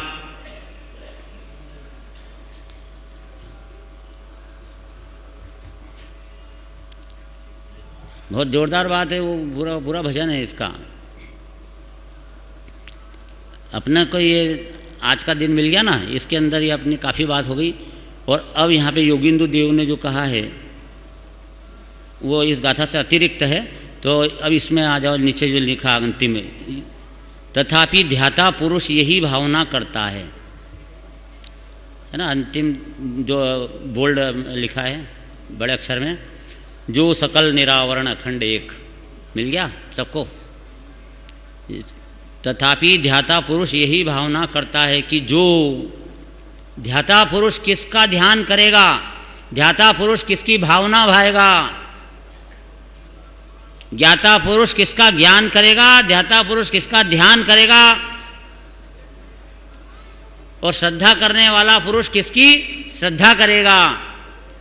तो ये एक ही है। श्रद्धा का श्रद्धे पारिणामिक भाव, ज्ञान का ज्ञेय पारिणामिक भाव, ध्यान का ध्येय पारिणामिक भाव, और विचार का विचारे वो भी पारिणामिक भाव। प्रारंभिक दशा में विचार होता है तो उसका भी एक धुन रहती है कि पारिणामिक भाव कैसा, पारिणामिक भाव कैसा, क्योंकि ये तो खदान है, अमृत है, मामूली नहीं है। इसकी महिमा आने से ही सब रत्नत्रय प्रकट होते हैं। तो ये अंदर महामहिमा अंदर बैठा है, तब तो महिमा करना है ना उसकी। तो महिमावान है ना अभी वर्तमान में, उसकी स्वीकारोक्ति होना चाहिए। तो कैसा है वो, तो कि जो सकल निरावरण। देखो मैं बोल रहा हूँ, इसको आपको बोलते जाना है। मैं कौन हूँ का उत्तर है सकल निरावरण, अखंड, एक, प्रत्यक्ष प्रतिभासमय, अविनश्वर, शुद्ध पारिणामिक भाव स्वरूप, परम भाव लक्षण वाला निज परमात्म द्रव्य है, वही मैं हूँ। मैं कौन हूँ, पहले तो उसका स्वरूप बताया और वहाँ स्थापित किया मूर्ति को। जैसे कि एक मूर्ति बनाई और मूर्ति को बताया कि ये सकल निरावरण अखंड है, ये सब समझ में आ गई मूर्ति, ये मैं ही हूँ और कोई दूसरा नहीं है। और ये जो ऊपर शरीरवादी है ये सब बारदान है। 3 पर्दे के पीछे भगवान आत्मा। नंबर 1 पर्दा कौन सा? शरीर का। नंबर 2 पर्दा कौन सा? 8 प्रकार के कर्मों का। 3 पर्दा कौन सा? रागादि विकारी भाव का। और मैं उससे बिल्कुल भिन्न विराजमान अंदर ज्ञान की चैतन्य मूर्ति मौजूद हूँ। एक इधर से भी लाइन लगाऊं,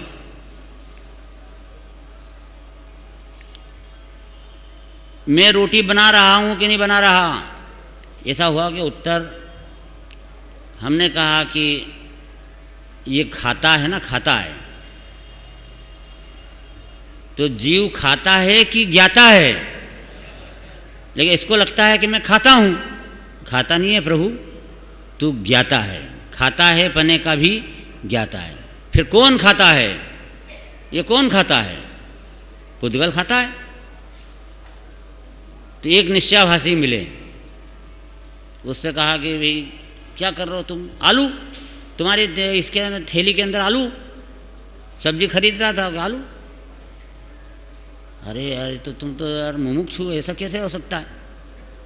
कि साहब देखो मैंने सब तत्व ज्ञान किया है, सब समझा हुआ हूँ मैं, तब चल रहा है। तो फिर ये आलू कैसे? तो क्या हुआ, ये आलू आलू में, ये आलू तो आलू में है, मेरे पास थोड़ी है, आलू तो आलू में है। अरे भाई ये आलू जो है तू खाएगा कि नहीं खाएगा? कि नहीं मैं तो खाता ही नहीं हूँ, मैं तो ज्ञाता हूँ। अच्छा, और कहीं ना कहीं तो पकड़ में आएगा, कहीं ना कहीं तो पकड़ में आएगा। देखो आप कहाँ पकड़ में आता है। मैं तो ज्ञाता हूँ। अच्छा तो ज्ञाता है, पर ये जो खाने की जो क्रिया है, ये खाने की क्रिया में तेरे राग तो भाव उत्पन्न हो रहा है ना कि मैं खाऊँ, मेरे को खाना है, ऐसा राग तो आ रहा उत्पन्न। तो ये तूने उसको बनाया और ये तो कि ये इधर से जो कवा रोटी का इधर पेट में गया, ये उसकी क्रियावती शक्ति से गया। वो बोलता है कि वो क्रियावती शक्ति से गया, मैं थोड़ी ले गया पेट में, वो तो क्रियावती शक्ति से गया। अच्छा तो तेरे पेट में तो गया, कहना पेट मेरा कहाँ है? पेट तो है ही नहीं, पेट में वो गया ही नहीं। वो तो उस पेट में भी जो खाली जगह है, आलू उस खाली जगह में ही रखा हुआ है। वो आलू वहाँ आलू में रहा है, खाली जगह में आकाश में रहा है, वो पेट में नहीं रहा है। अच्छा पेट में भी नहीं गया आलू। अब तो फिर ये बात है कि अच्छा तुमने नहीं आलू खाए, तो आलू खाने का तेरी पर्याय के अंदर राग तो हुआ कि नहीं हुआ? भाव। क्योंकि छदमस्तिष्क की क्रिया बिना भाव के नहीं होती। भाव का निमित्त नैमित्तिक संबंध है। शरीर की क्रिया और आत्मा के परिणामों का आपस में निमित्त नैमित्तिक संबंध है। तो राग तो तेरे को हुआ खाने का। राग हुआ कि नहीं हुआ? कि ये बात सही है कि राग तो हुआ, लेकिन वो हुआ क्या? किया राग तो हुआ, और हुआ न कि मैंने किया, मैं करता हूं क्या? राग होता है कि राग करता है? हो गया, मैं क्या कर सकता हूँ? आलू खाने का प्याज आ गया तो आलू खाने का राग आ गया, मैं क्या कर सकता हूँ? अच्छा तो राग भी अपने आप हुआ, राग का करता भी नहीं, और राग मेरे में भी नहीं, राग भी भिन्न है। आलू खाने का राग भी मेरे से भिन्न है। वो तो चारित्र गुण की विकारी पर्याय है, आश्रव है, और मैं तो जीव तत्व हूँ। कितना समझदार हो गया, कितना समझदार! देखो आप। फिर ये अच्छा तो वो राग है, तो ऐसा जो विकारी भाव रूप ऐसा आलू खाने का राग तेरे ज्ञान की पर्याय में झलक तो रहा है कि नहीं झलक रहा है? और वो झलकना चाहिए क्या? ऐसे भेद विज्ञानी जीव को ऐसा राग झलकना चाहिए क्या? तो क्या देखो, ज्ञान की पर्याय के अंदर जो गेय का आकार है, वो ज्ञान की पर्याय ज्ञान गुण में अंदर से आती है। गेय का आकार तो अंदर से आता है। वो राग जो उत्पन्न हुआ, वो राग से, आलू खाने के राग से ज्ञान भी नहीं हुआ मुझे। ज्ञान तो ज्ञान में से आया हो, और मैं तो ज्ञान स्वरूप भगवान आत्मा हूँ। बोलो वो सम्यक दृष्टि है कि नहीं? क्यों, कैसे आपको मालूम? वो कह रहा बिल्कुल सिद्धांतिक बात कर रहा, और त्रिकाली ध्रुव भगवान आत्मा तक पहुँचा दिया उसने बराबर, और आलू आलू में पड़ा ये भी बराबर है। तो सम्यक दृष्टि है कि नहीं? कैसे निर्णय किया आपने कि नहीं है? चलो छल ग्रहण किया। और आपका और क्या कहना है बताओ? हैं? अभिप्राय गलत है तो अभिप्राय तो पर्याय जैसी होने वाली वैसी हो रही। मैं तो पारिणामिक भाव हूँ, पर्याय तो अभिप्राय थोड़ी हूँ मैं। पर्याय होती है क्रमबद्ध में जैसी आना थी वैसी आ गई। हैं? नए के घोड़े से नहीं उतरा। ये भी पॉइंट ठीक है आपका। एक और क्या? हाँ, ये बिल्कुल सही उत्तर आ गया मणि भाई का। क्या है इसमें कि जिस जीव के सिद्धांत में, ज्ञान में, आचरण में सहज क्रमबद्ध में ही द्रव्य स्वभाव की दृष्टि, ज्ञान, आचरण हो जाता है, उस जीव को अपने आप ही पर्याय के अंदर इस तरह का राग नहीं आता है, ऐसा केवल ज्ञानी ने कहा है। क्योंकि अनीति, अन्याय और अभक्ष इसका त्याग ऑटोमेटिक हो जाता है, करना नहीं पड़ता उसको। भूमिका में सर राग आवेगा ही नहीं, राग ही नहीं आएगा ऐसा। ये निश्चय के साथ का व्यवहार अपने आप होता है, व्यवहार ऑटोमेटिक आता है। अब कोई जीव क्या होता है कि व्यवहार की बात कहते हैं तो व्यवहार करता रहता है और फिर निश्चय नहीं करता है। उसके लिए भी एक उदाहरण दे देते हैं, अंतिम में अपना काम पूरी क्लास हो जाएगी। एक माँ ने आवाज़ लगाई बच्चे को, ऊपर दूसरी मंजिल में था, बेटा जल्दी आओ, परीक्षा का टाइम हो रहा है, परीक्षा देने जाना है, जल्दी आओ ऊपर से। और सब परीक्षा की तैयारी हो गई ना पूरी तरह से? तो बेटे ने ऊपर से जवाब देता, हाँ माँ सब तैयारी हो गई। तैयारी पूरी हो गई परीक्षा की? तो क्या हाँ तैयारी हो गई। क्या तैयारी हो गई? कि मैंने कंपास तैयार कर लिया है, फाउंटेन पेन में स्याही भर ली है और वुड पॉलिश कर ली। बोलो परीक्षा की तैयारी है कि नहीं? कर ली कि नहीं कर ली तैयारी? तो माँ ने कहा कि बेटा तू पागल है क्या है? अरे ये परीक्षा की तैयारी है कि तेने याद किया सब्जेक्ट तेरा वो परीक्षा की तैयारी है। तो याद ही नहीं होगा ना, फाउंटेन में स्याही कितनी भरी होगी तो वहाँ लिखेगा क्या? कंपास क्या काम आएगा तेरा?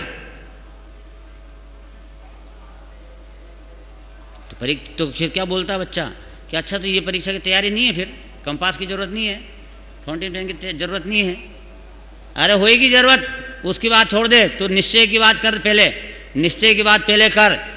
परीक्षा की तैयारी निश्चय नए से अलग होती है, व्यवहार नए की अलग होती है। और निश्चय की तैयारी के बिना ये व्यवहार नए कुछ काम नहीं आता। आता है काम क्या? अर्थात तेरे को ज्ञान में अगर वो पॉइंट याद ही नहीं है तो व्यवहार से ही क्या काम आएगी तेरी? इसलिए तेरे को पहले निश्चय, मतलब कि ज्ञान में याद होना चाहिए, परीक्षा की तैयारी निश्चय सब ज्ञान में बिल्कुल फिट होना चाहिए, तब तो ये निश्चय हुआ। और साथ साथ में व्यवहार भी होते ही होता है। पेन नहीं होगा ऐसा जरूर, ऐसा नहीं है कि नहीं होगा। और कोरा पेन में स्याही भर भर के बैठा रहे और परीक्षा देना चाहे तो क्या फेल नहीं होना है? ऐसा जो जीव कोरे व्यवहार ही व्यवहार करता रहे, व्रत, नियम, संयम, जप, तप, ध्यान, पंच परमेष्ठी का ध्यान आदि, ये शुभ भाव रूप ये पेन में स्याही भरने जैसा काम है। काम का है कि नहीं है? ये व्यवहार काम आएगा कि नहीं आएगा? व्रत, नियम, पेन में स्याही भरोगे तो काम तो आएगी, उसके बिना तो परीक्षा दे ही नहीं सकते हो। हाँ है, आएगा, जरूर आएगा वो, लेकिन पहले निश्चय से तेरे को अपने आत्मस्वरूप के दर्शन हुए कि नहीं हुए। अगर निश्चय नहीं है तो ये व्यवहार किस लिए काम आएगा? इसलिए सीधी लाइन है कि वह व्यवहार व्यवहार नहीं है। जो व्यवहार व्यवहार के लिए किया जाता है वही व्यवहार व्यवहार है, जो व्यवहार परमार्थ के लिए किया जाता है। अपना सबका व्यवहार परमार्थ के लिए बने, व्यवहार के लिए व्यवहार न बने, बस यही मंगल भावना है। जय जिने हैं? क्या बोला? उसका उत्तर दे देना। वो निश्चयभाषी इसलिए वो पकड़ में आ गया वो, क्योंकि उसको अगर इतनी आत्मा की श्रद्धा है तो उसको आलू खाने का राग भी आ ही नहीं सकता, भूमिका में आना नहीं चाहिए था। मैंने करता नहीं बनेगा तो भी ऑटोमेटिक भी नहीं आएगा उसमें। ऐसा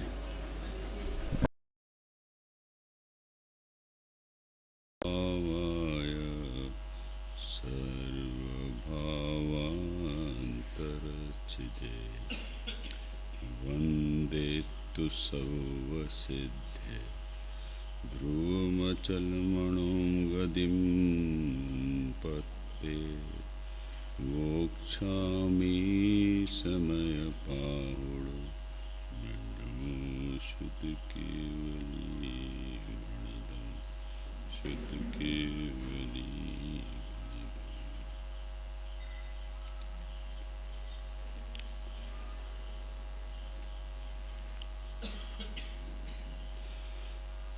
भगवान आत्मा के स्वरूप का प्रतिपादक ग्रंथादिराज समय सार, जिस समय सार को आज से 2000 वर्ष पूर्व इस भारत भूमि पर विचरण करते हुए आचार्य कुनकुन देव ने बनाया है। और वह कुनकुन आचार्य कैसे थे कि जिनके मति और शुद्ध ज्ञान में अपना भगवान आत्मा अनुभव में आ गया था। आत्मा में तो ज्ञान सबके है, किंतु उस ज्ञान की कीमत कब होगी कि उस ज्ञान में अपना भगवान आत्मा आ जाए।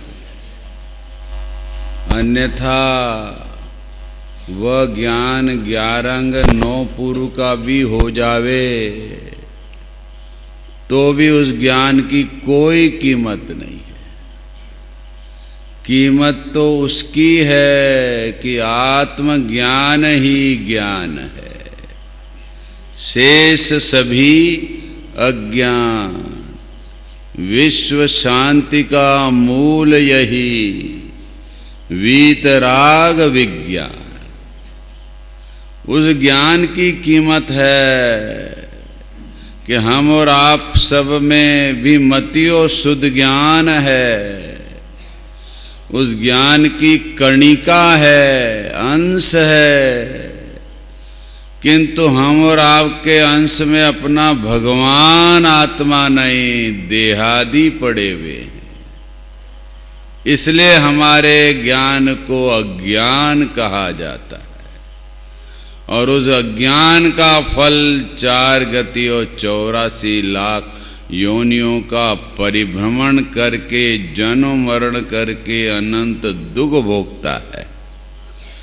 किंतु धन्य है वह कुंद कुंद आचार, धन्य है वह अनंत ज्ञानी कि जिन्होंने अपने ज्ञान का सदुपयोग, अपने अंश का सदुपयोग, अंशी जो भगवान आत्मा है उसमें लगाकर आत्मज्ञान प्राप्त करके अनंत सुख की कणिका प्रारंभ कर ली।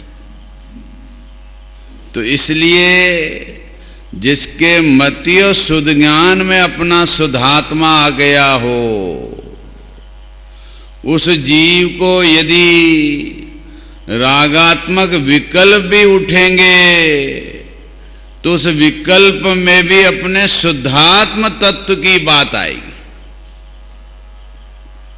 अन्य बात नहीं आएगी। क्योंकि जिस ज्ञान ने, जो ज्ञान स्वरूप समुद्र था और वह अपना मति शुद्ध ज्ञान का बिंदु उसमें मग्न किया, तो उस मति ज्ञान में और शुद्ध ज्ञान के में जो आत्मा में चारित्र नाम का गुण है, उसका भी यदि राग की पर्याय होगी तो उस राग में भी क्या निकलेगा? मैं भगवान आत्मा हूं, मैं परमात्मा स्वरूप हूं। उस राग में अन्य की बात नहीं आएगी, क्योंकि उसने उस मति ज्ञान में आत्मा का स्वाद लिया है। बाहर में आता है तो उस आत्मा की ही बात उसके मुख से निकलेगी। यदि उस ज्ञानी धर्मात्मा को विकल्प भी उठेगा तो आत्मा की बात और लिखने का विकल्प भी उठेगा तो किसकी बात लिखेगा?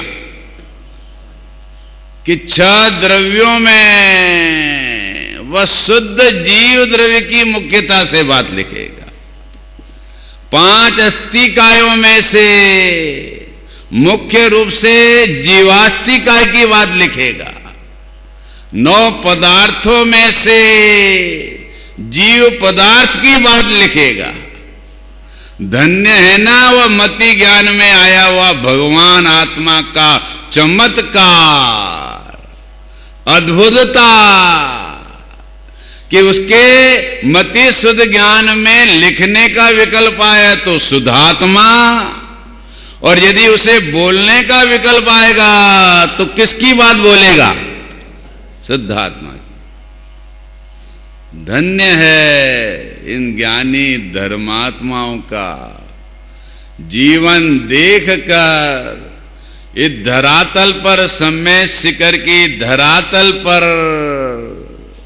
वे ऐसे अनंत ज्ञानी 20 तीर्थंकर और मुनिराज विचरण करते हुए अंदर में किसके घुटड़े पीते थे? आनंद स्वरूप भगवान आत्मा के।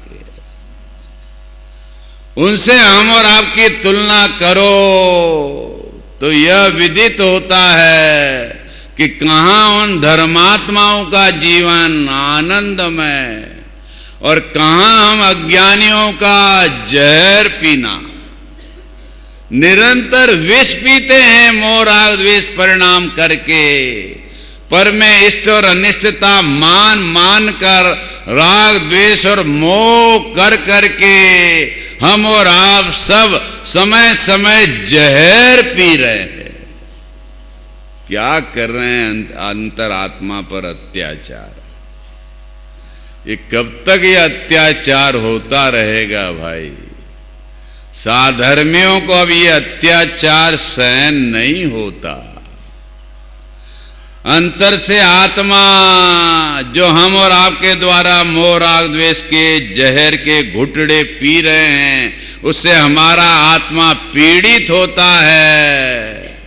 तो ये साधर्मियों का आत्मा तड़प जाता है, अब नहीं हो।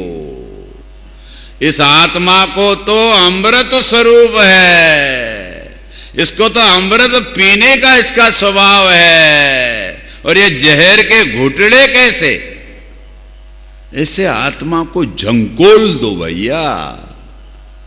ये जीवन मिला है आत्मा को झंकोर करने के लिए। ये आत्मा को भेड़िया धसान जैसा मत चलने दो। अनंत काल तक चला, जिसका फल हम और आप 4 गति में परिभ्रमण करके दुख भोग रहे हैं। भोग रहे हैं ना भैया? आज नहीं तो हम यहां पर यह सिद्ध क्षेत्र के इस पांडाल में क्यों बैठते? ये सब जहर के पीने के फल है। जिन्होंने अमृत स्वरूप आत्मा का अमृत पिया है, आज वेदी में विराजमान है। जिनके हम और आप गुणगान विधानों के माध्यम से, पूजाओं के माध्यम से, भक्तियों के माध्यम से आज हम उनके गुणगान कर रहे हैं। ये आदर्श है हम और आपके लोगों का। इसलिए कुंद कुंद आचार्य को लिखने का विकल्प उठे तो शुद्धात्मा, बोलने का विकल्प उठे तो शुद्धात्मा। जैसे धनार्थी को हर बात में खाते पीते उठते बैठते धन ही धन दिखता है, ऐसे धर्मात्माओं को अपना चैतन्य धन का अनुभव करने के पश्चात धन ही धन दिखता है। चैतन्य हो परमात्मा स्वरूप। उस परमात्मा स्वरूप में इस 412 गाथा में आचार्य परमात्मा कहते हैं कि तू स्थाप निज को मोक्ष पथ में ध्यानु भव तू से उसमें ही नित्य विहार कर, न विहार कर पर द्रव्य में। कितनी मधुर बात आचार्य परमात्मा ने हम और आपको संबोधित की है। और यही बात मैंने कल प्रमाण के रूप में पंडित दौलत राम जी का भी प्रमाण दिया था, और उन्होंने भी इस बात को लेकर हम सबको यह प्रेरणा दी कि ते सब मिथ्या चारित्र त्याग। अब आत्म के हित पंथ ला। क्या संबोधन किया हम और आपको? दौलत राम जी ने ये संबोधन किया हम और आप सबको, क्योंकि दौलत राम जी के सामने त्रियंच नहीं बैठे थे, दौलत राम जी के सामने नारकी नहीं बैठे थे, दौलत राम जी के सामने देवता नहीं बैठे थे। कौन बैठे थे? मनुष्य बैठे थे, क्योंकि वे मनुष्य थे।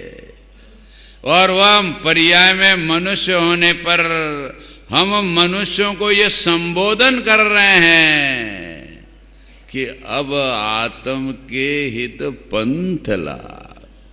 भाई और बहनों, अनादि से आज तक तुम संसार के पंथ में लगकर अनंत दुख भोगे।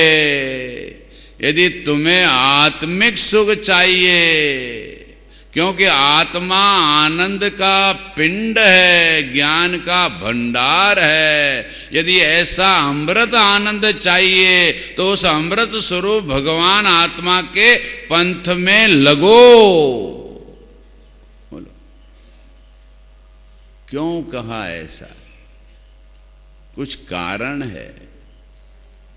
ये कारण है कि वे कहते हैं कि नरक के नारकी, जिन्हें प्रतिक्षण प्रतिकूलता ही प्रतिकूलता है, और ऐसे प्रतिकूलता में भी नरक के नारकी असंख्यात सम्यक दृष्टि हैं। क्यों कि ऐसी प्रतिकूलता में भी उन्होंने आत्मा के पंथ में लगकर वह आनंद उन्होंने प्राप्त किया।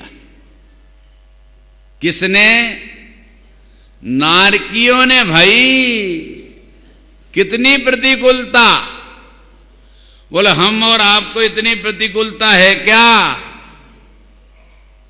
और नरक का नारकी इतनी प्रतिकूलता होने पर दौलत राम जी कहते हैं कि चिन्ह मूरत द्रगधारी की अंतर रस की गटागटी। वह नरक के नारकी तो अंदर में रस की गटागटी कर रहे हैं। तो बोले रस की गटागटी आत्मा के पंथ में लगे बिना हो सकती है क्या? ये दौलत राम जी ने जो हमको संबोधन दिया है, उस संबोधन के पीछे ये रहस्य है कि हे भाई और बहनों, तुम आत्मा के पंथ में लगो। क्यों कि नरक के असंख्यात नारकी वे भी आत्मा के पंथ में लगकर उन्होंने आत्मा का आनंद ले रहे हैं,